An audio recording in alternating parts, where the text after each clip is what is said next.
नमस्कार बच्चों, एक बार फिर हाजिर हूँ आपके सामने क्षितिज पुस्तक का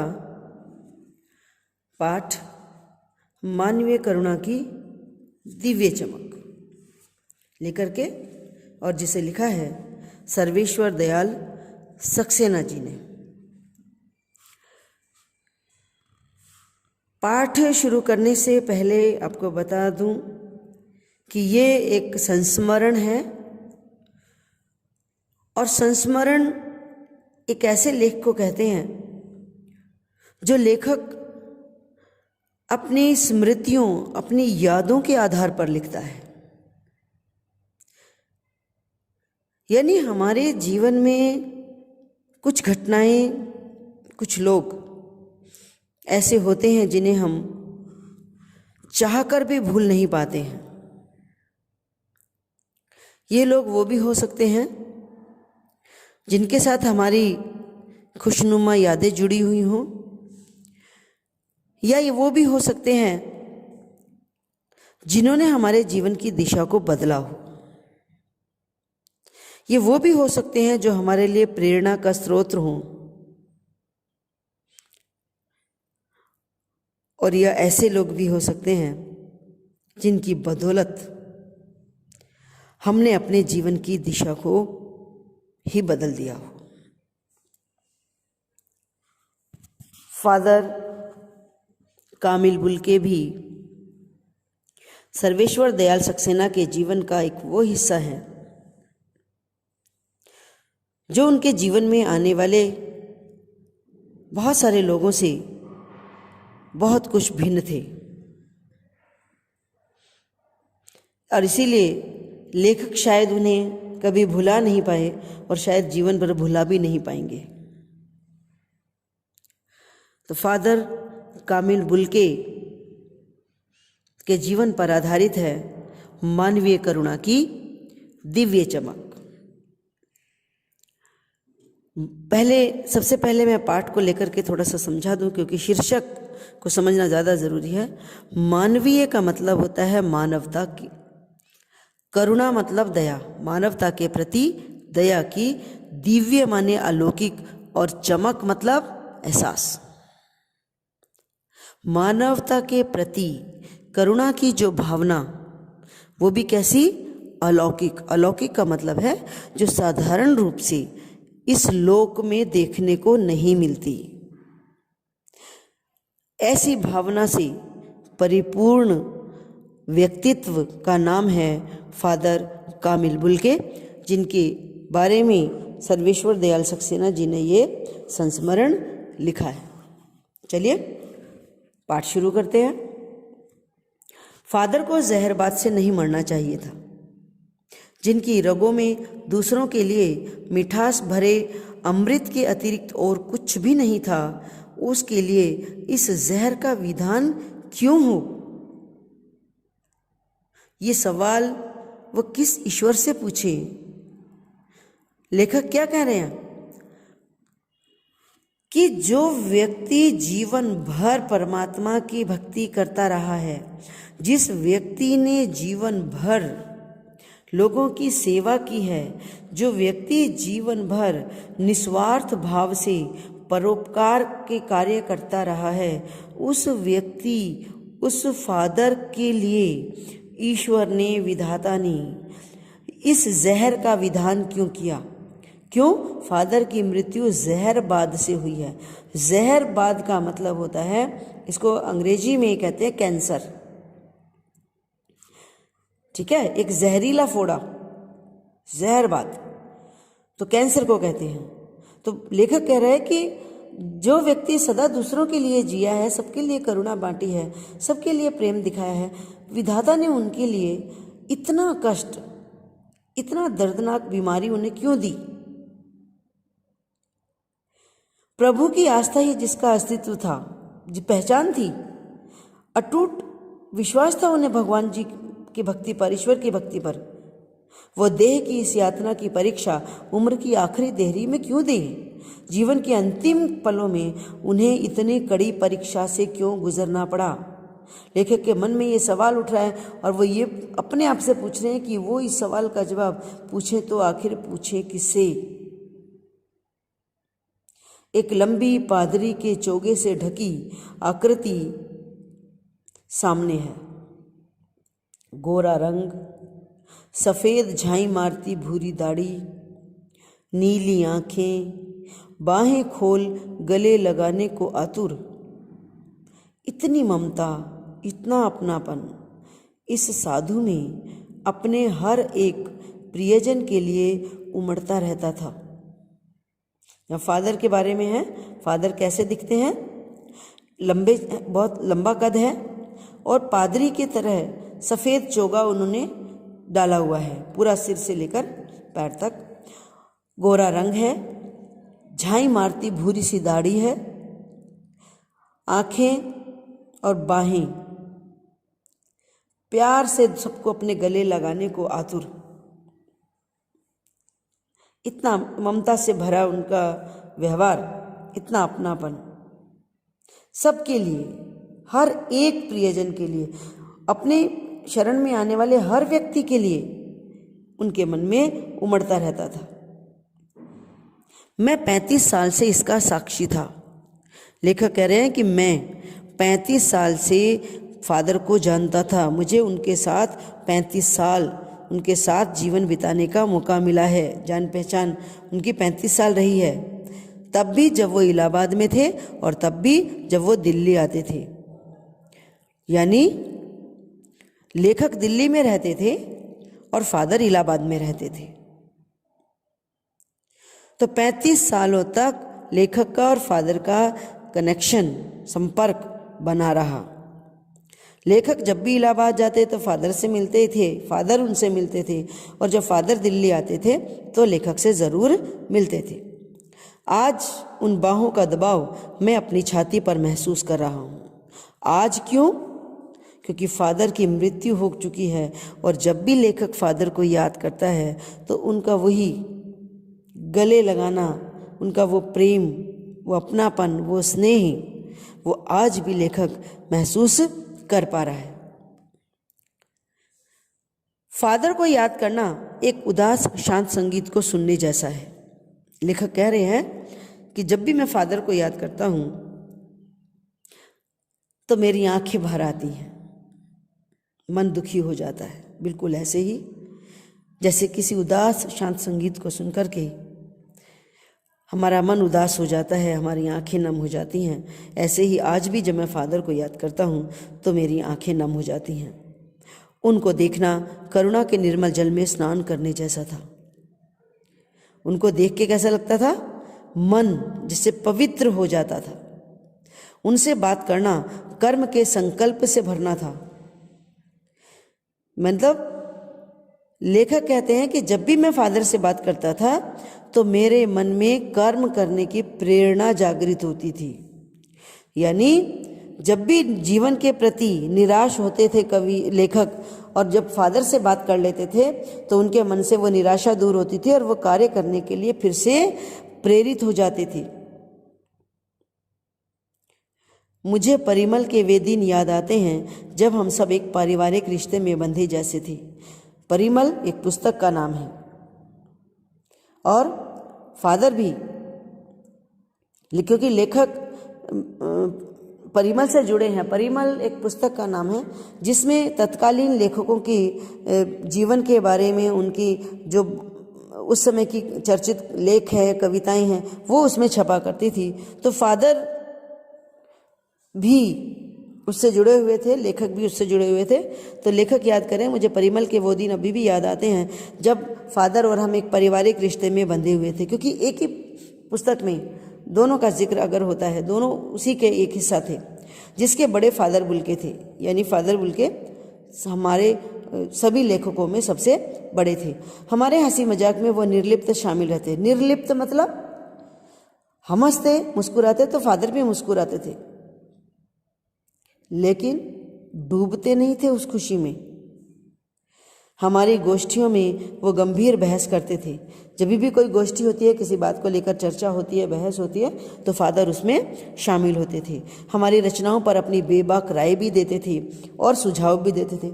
यानी हम जब भी कोई रचना लिखते थे तो अपनी राय देना, और अगर कुछ गलत दिख रहा है तो उस पर सुझाव भी फादर दिया करते थे।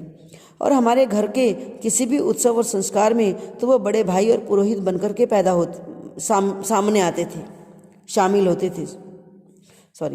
कि हमारे घर में अगर कोई भी उत्सव है, कोई भी संस्कार अगर हमारे घर में हो रहा है, तो फादर वहाँ पर कभी बड़े भाई बनकर जाते थे तो कभी पुरोहित के रूप में शामिल होते थे, और हम सबको आशीर्वाद दिया करते थे। मुझे अपना बच्चा और फादर का उसके मुंह में पहली बार अन्न डालना याद आता है। उन नीली आंखों की चमक में तैरता वात्सल्य भी, जैसे किसी ऊंचाई पर देवदार की छाया में हम खड़े हों। लेखक को याद आ रहा है कि जब उनके पुत्र का अन्नप्राशन संस्कार हुआ तो फादर को बुलाया गया था, और फादर ने उसके बच्चे के मुंह में पहली बार अन्न डाला था। उनकी नीली आंखों में इतना प्यार, अपने छोटों के प्रति वात्सल्य इतना तैर रहा था कि ऐसे लग रहा था लेखक को उनके सानिध्य में रह करके कि जैसे सुख और सुकून देवदार की घनी छाया के बीच में बैठकर थके हारे इंसान को लगता है, वैसे ही लेखक जब भी फादर की छत्र छाया में रहता था तो उन्हें वैसा ही सुख और सुकून का अनुभव होता था। तो यहाँ पर फादर के प्रेम और वात्सल्य की शरण में जो अनुभव लेखक को होता है, उस सुख और सुकून की तुलना देवदार वृक्ष की छाया में विश्राम करने वाले पथिक यानी यात्री के सुख और सुकून से की गई है। कहाँ से शुरू करें? इलाहाबाद की सड़कों पर फादर की साइकिल चलती दिख रही है। वो हमारे पास आकर अचानक रुकती है।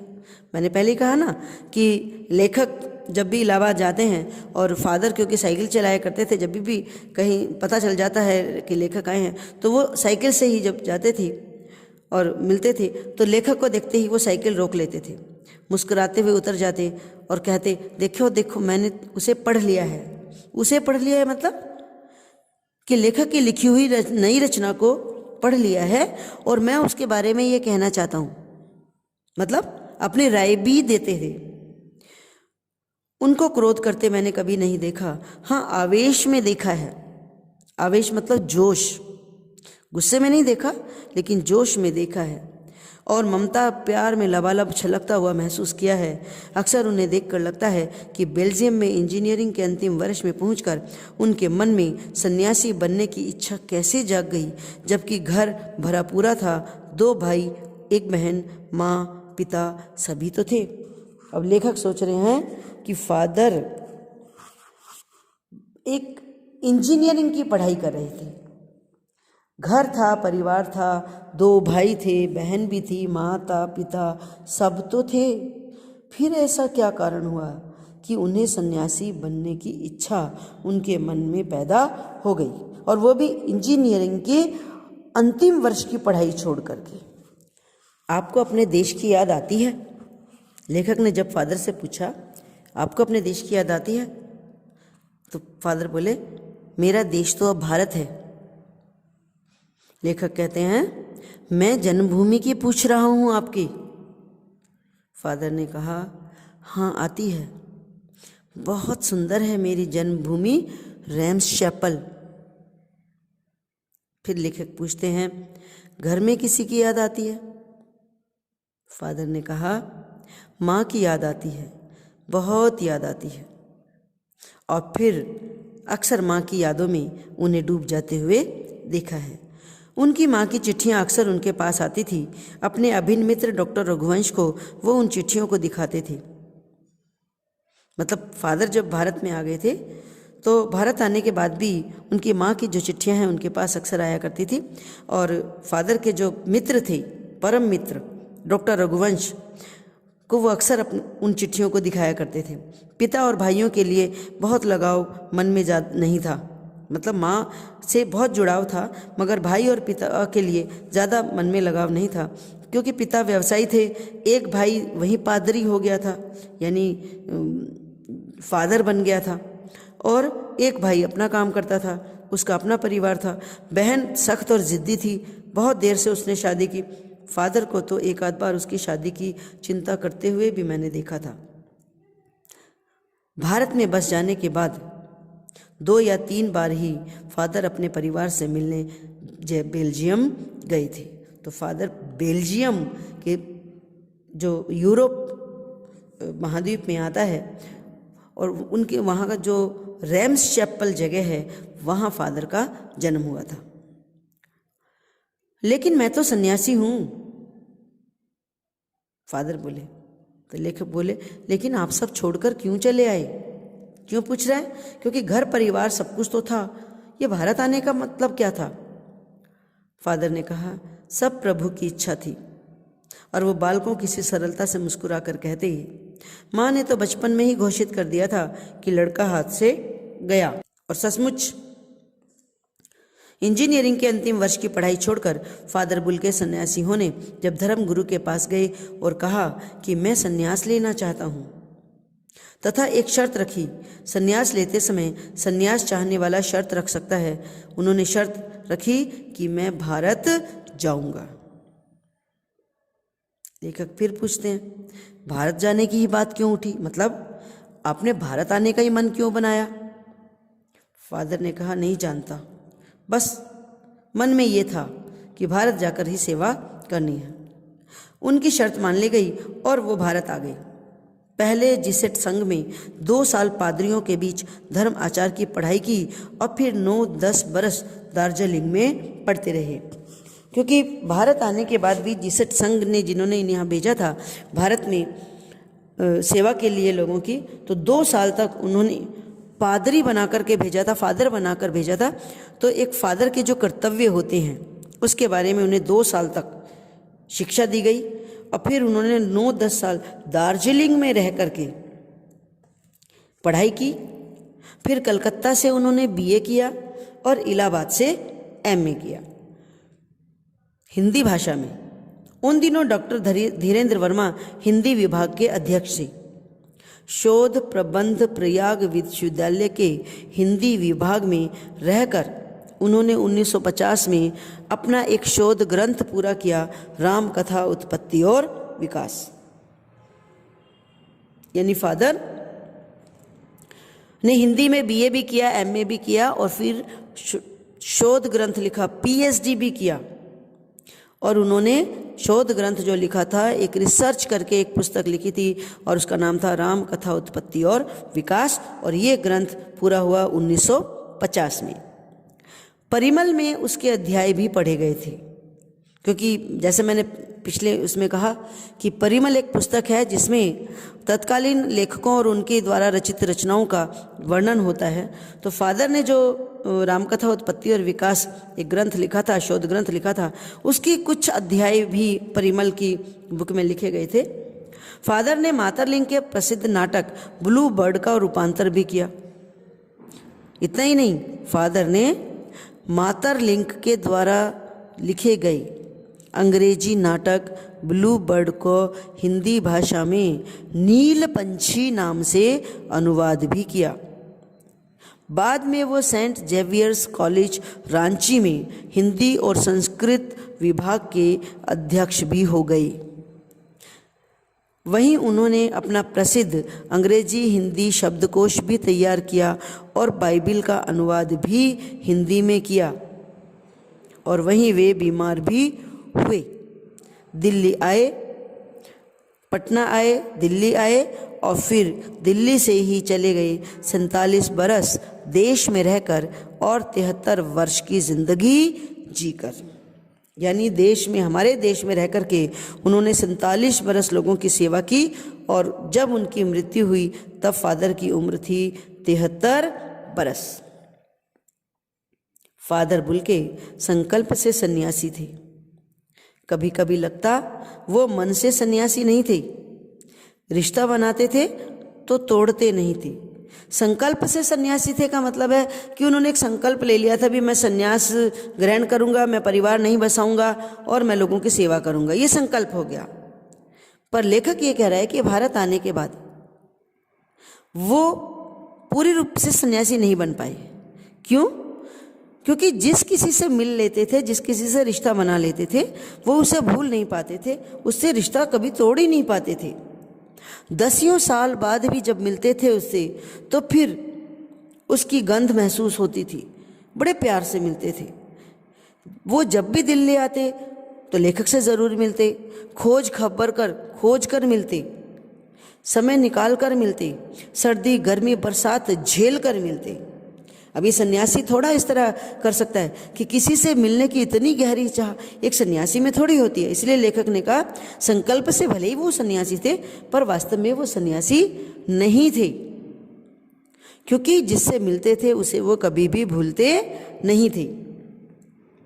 ये कौन सन्यासी करता है? उनकी चिंता हिंदी को राष्ट्रभाषा के रूप में देखने की भी थी। हर मंच से वो इसकी तकलीफ बयान करते, यानी हिंदी को राष्ट्रभाषा बनाना चाहते थे, और इसके लिए वो अक्सर अपने भाषण में, अपने वक्तव्यों में इसकी चिंता व्यक्त किया करते थे। हिंदी को राष्ट्रभाषा बनाने के लिए अकाट्य तर्क भी देते थे, और इसी एक सवाल पर कई बार वो झुंझलाते भी थे।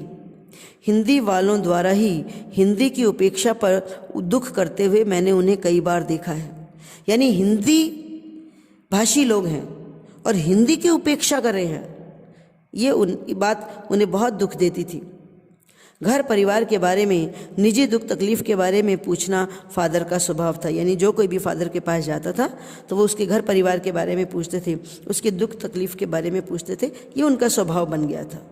बड़े से बड़ा दुख भी उनके मुख से सांत्वना के जादू भरे 2 शब्द सुनना एक ऐसी रोशनी से भर देता था जो किसी गहरी तपस्या से जन्मती है। यानी बड़े से बड़े दुख से घिरा व्यक्ति भी जब फादर के पास जाता था और फादर को जब अपने दुख तकलीफ बताता था, फादर के शब्द सुनकर वो उसमें एक नया जोश, एक नई उमंग, जीवन के प्रति एक नई आशा उसके अंदर पैदा हो जाती थी। यानी फादर के शब्दों में वो जादू था, जो जादू किसी गहरी तपस्या से ही उपजता है। हर मौत दिखाती है जीवन को नहीं रहा। मुझे भी अपनी पत्नी और पुत्र की मृत्यु याद आ रही है, और फादर के शब्दों से झरती विरल शांति भी। क्या कहते हैं लेखक? हर मौत दिखाती है जीवन को नहीं रहा। हम लोग समझते हैं कि मृत्यु जीवन के अंत है, पर नहीं, मौत एक नए जीवन की शुरुआत का पर्याय भी है। और लेखक को याद आ रहा है कि जब उसकी पत्नी और पुत्र की मृत्यु हो गई थी और वह जीवन से पूरी तरह निराश हो गया था, तब फादर के सांत्वना भरे शब्दों ने, उनके प्रेम और उनके करुणापूर्ण व्यवहार ने उनके मन को शांति प्रदान की थी और उन्हें जीवन जीने के लिए प्रेरित किया था। आज फादर नहीं हैं, दिल्ली में बीमार रहे और मुझे पता भी नहीं चला। बाहें खोलकर इस बार उन्होंने मुझे गले भी नहीं लगाया। जब देखा मैंने, तब वे बाहें दोनों हाथों की सूजी उंगलियों को उलझाई ताबूत में जिस्म पर पड़ी थी। यानी लेखक कह रहे हैं कि फादर बीमार रहे, पता ही नहीं चला उन्हें। दिल्ली में आए, इतने दिन हॉस्पिटल में रहे, लेकिन उन्हें पता नहीं चला। और जब उन्होंने फादर को देखा तो फादर का देहांत हो चुका था। उनकी दोनों हाथ सूजी उंगलियों में उलझाए हुए ताबूत में उनके जिस्म पर पड़े थे। जो शांति उनके चेहरे पर बरसती थी वो अब स्थिर हो चुकी थी, तरलता जैसे जम गई थी। 18 अगस्त 1982 की सुबह 10 बजे का समय था। दिल्ली में कश्मीरी गेट के निकलसन कब्रगाह में उनका ताबूत एक छोटी सी नीली गाड़ी में उतारा गया। कुछ पादरी, रघुवंश जी का बेटा, उनके परिजन, राजेश्वर सिंह उसे उतार रहे थे। फिर उसे उठाकर एक लंबी संकरी उदास पेड़ों की घनी छांव वाली सड़क से कब्रगाह के आखिरी छोर तक ले जाया गया, जहां धरती की गोद में सुलाने के लिए कब्र अवाक मुंह खोले लेटी हुई थी। ऊपर करील की घनी छां थी, करील कीकर को कहते हैं, और चारों ओर कब्रें और तेज धूप के वृंत थे। ये पेड़ों में से छन छन के धूप आ रही थी।